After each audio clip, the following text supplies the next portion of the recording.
జిల్లా కల్లూరు మండలం పుల్లయ్య బంజర్ గ్రామ పంచాయతీ పరిధిలోని బీసీ కాలనీలో చేతి పంపులు పనిచేయక మిషన్ భగీరథ నీళ్లు రాక సుమారు 1 కిలోమీటర్ దూరం వెళ్లి నీరు తెచ్చుకోవడం చాలా ఇబ్బందులు గురవుతున్నామని ఆవేదన వ్యక్తం చేస్తున్నారు అక్కడి ప్రజలు.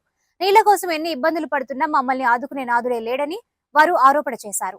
నీటి దాహార్తి తీర్చేందుకు కనీసం 3 చేతి పంపులైనా బాగు చేయించి ఇవ్వండి అని కోరారు. సమస్యలు పరిష్కరించి గ్రామ ప్రజలకు సహకరించాలని గ్రామ పంచాయతీ కార్యదర్శి సుమారు 2 నెలల నుండి మా కాలనీకి రాలేదని గ్రామ ప్రజలు తెలియజేశారు. అన్నట్టు నిలబడతారు ఏమైంది 3 రోజుల నుంచి ఒకే పంపు క్యాలనీకి ఆ పంపు నీళ్ళు పోయేట 1 కిలోమీటర్ నీ దూరం నుంచి కదిలిబాకు చెయ్యి ఆగు కిలోమీటర్ దూరం నుంచి మోతున్నారా? ఏంటన్నా చేతులు పైకండి టను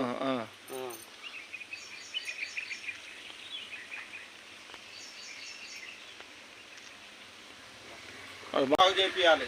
మాకు నీళ్లు లేక తెచ్చుకోవాల్సి వస్తుంది. ఇమ్మీడియట్లుగా చేతి గోర్లు బాగు చేపియాలి.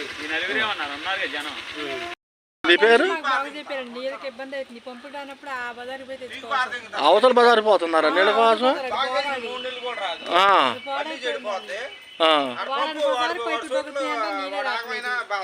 ఉండాలంటాను పంపు పీకిస్తా ఇప్పుడు.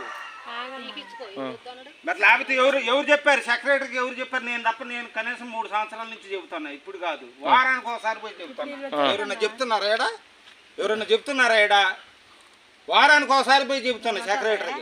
ఏమంటాడు మరి? ప్రెసిడెంట్ గారికి చెప్పిన. మరి నువ్వు మొన్న ఎక్కడ సెక్రటరీ 2 గంటలు నిలబడ్డాడుగా ఇక్కడే ఆఫీస్ కాడ, మరి ఎందుకు చెప్పలే? అందరూ ఎందుకు చెప్పలే అంటున్నా? నా చోట్లో ఉంది, మీ ఇష్టం, వాడు మట గుడిసి పోతాడని నేను చెప్పి మాట్లాడుతున్నారా? మరి అటైతే మాట్లాడితే నా చోట్లో ఉంది పీకిస్తానంటాడు. పంపు పీకిచ్చి చెడిపోయినాయి. ఎవరైనా ఈ ఊర్లు పట్టించుకున్నోడే లేడు. మాకు కాంగ్రెస్ ప్రభుత్వం చేతులెట్టి మొత్తం వస్తుంది.